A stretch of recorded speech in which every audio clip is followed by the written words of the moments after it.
Namo Buddhaya, selamat pagi. Berjumpa lagi dalam pendidikan agama Buddha dan Budi Pekerti kelas 6. Berjumpa lagi dengan saya Pak Wagino. Marilah kita awali pelajaran pada pagi hari ini dengan berdoa terlebih dahulu. Silakan kita bersikap anjali. Terpujilah Tuhan Yang Maha Esa, terpujilah Sang Triratna.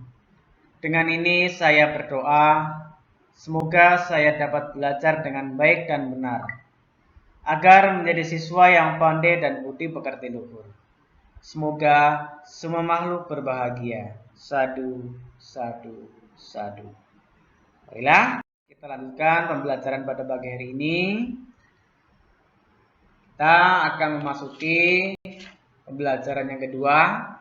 Namun sebelum Bapak jelaskan tentang materi pembelajaran yang kedua ini, Bapak akan memberikan penjelasan mengenai apa sih tujuan dari pembelajaran yang akan kita pelajari pada pagi hari ini.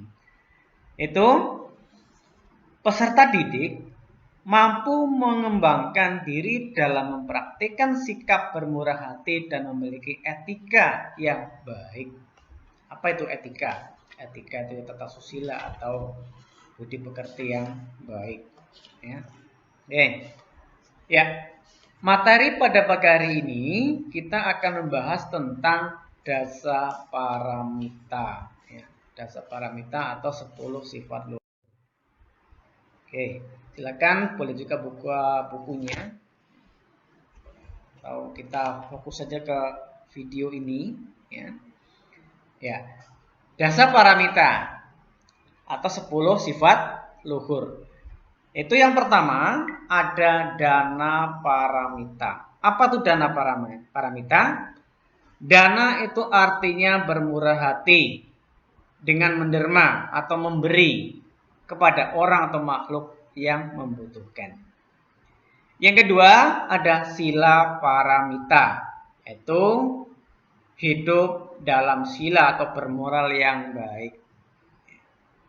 Yang ketiga ada nekama paramita, itu menghindari diri dari nafsu indria, menghindari diri dari nafsu-nafsu keinginan yang tidak baik, nafsu indria kita. Yang keempat itu prajna atau panya paramita, yaitu kebijaksanaan atau mengetahui sebab dan akibat, memahami keadaan ini dari sesuatu berdasarkan kebenaran atau memahami segala sesuatu dengan hal yang sebenarnya. Yang kelima ada wirya paramita, itu berusaha dengan sekuat tenaga, tidak takut terhadap rintangan atau semangat. Yang keenam adalah ksanti paramita atau kesadaran dengan sabar menghadapi segala sesuatu, mampu mengendalikan pikiran sehingga dia tidak terbebas, sehingga kita kelak terbebas dari kekotoran batin. Ya, santi itu artinya sabar atau kesabaran. Yang ketujuh ada saca paramita atau kebenaran, yakni benar dalam perbuatan, perkataan, dan pikiran. Yang kedelapan ada aditana, tekad yang mantap atau tekad yang kuat. Yang kesembilan ada meta. Kita kasih tahu lah ya. Meta itu artinya cinta kasih. Cinta kasih di sini adalah cinta kasih yang universal, cinta kasih tanpa ingin memiliki. Yang kesepuluh adalah UPK paramita atau batin yang tidak tergoyahkan atau batin yang seimbang. Nah, itu adalah pengertian daripada dasa paramita atau 10 sifat luhur. Kalau kurang jelas nanti silakan boleh diulang lagi videonya ini. Oke. Untuk yang pertama, kita akan mempelajari tentang dana dan sila dulu. Ya. Dari 10 kita pelajari 2 dulu, itu tentang dana dan sila.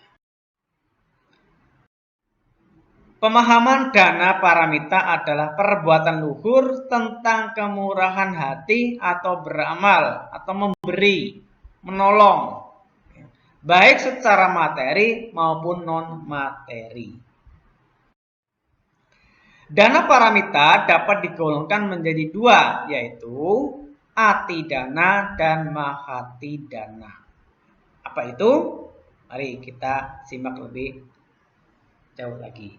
Ya, mungkin anak-anak masih ingat ya materi di semester 5, di kelas 5 kemarin ya, tentang dana ya. Atidana adalah dana yang dilakukan seseorang demi kepentingan banyak orang. Seperti pengorbanan Pangeran Siddhartha yang meninggalkan istana, tahta, anak dan istrinya. Nah, itu adalah contoh daripada atidana, yaitu pengorbanan yang dilakukan oleh seseorang demi kepentingan banyak orang. Selanjutnya, mahatidana. Mahatidana merupakan pengorbanan dana tertinggi di antara dana yang lain. Karena yang diberikan adalah anggota tubuhnya. Pengertian anggota tubuh dapat mencakup daging, darah, organ mata, atau anggota tubuh lainnya. Mahatidana ini bisa juga dicontohkan seperti pengorbanan para pahlawan.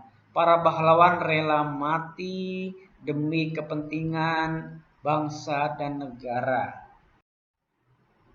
Nah, pemahaman sila paramita adalah aturan atau tidak melakukan perbuatan yang tidak baik oleh badan jasmani atau kaya dalam bahasa Palinya, ucapan atau waci, maupun pikiran atau cita.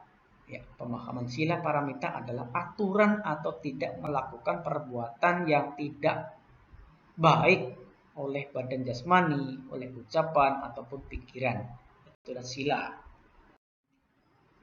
Dalam pelaksanaan sila terdapat 3 pengertian antara lain.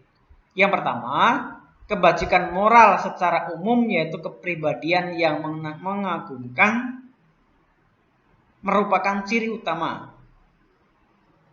Yang kedua, kebajikan moral yang terkait dengan suatu ciri-ciri pensucian yang direlasikan melalui pikiran, ucapan, dan perbuatan badan jasmani.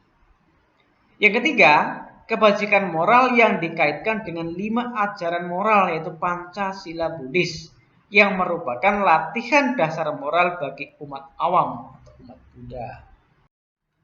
Sebab terdekat sila adalah hiri dan otapa. Apa itu hiri? Hiri adalah takut berbuat salah, takut berbuat jahat. Sedangkan otapa adalah takut akan akibat dari perbuatan jahat itu sendiri. Nah, kesimpulannya, kita akan menjadi pribadi yang baik kalau kita mau belajar untuk selalu rendah hati. Belajar berbagi terhadap sesama dan berusaha tidak melanggar peraturan agar senantiasa hidup kita bahagia dan damai selalu dalam dhamma. Nah, itulah pelajaran pada pagi hari ini. Apabila kurang jelas silakan dibaca kembali, diputar kembali videonya. Ya. Kemudian tidak lupa Bapak ingatkan untuk selalu jaga dan patuhi protokol kesehatan dengan cara sering mencuci tangan dengan air dan sabun. Dengan air yang mengalir tentunya. Yang kedua, apabila kita keluar rumah selalu gunakan masker. Yang ketiga, selalu menjaga jarak dengan orang lain paling tidak 1,5 meter. Yang selanjutnya, usahakan jauhi keramaian atau tidak berkerumun. Karena kondisi saat ini kita semua tahu, ya, pandemi COVID-19 masih belum aman di daerah kita. Oke, akhir kata Bapak ucapkan Namo Buddhaya.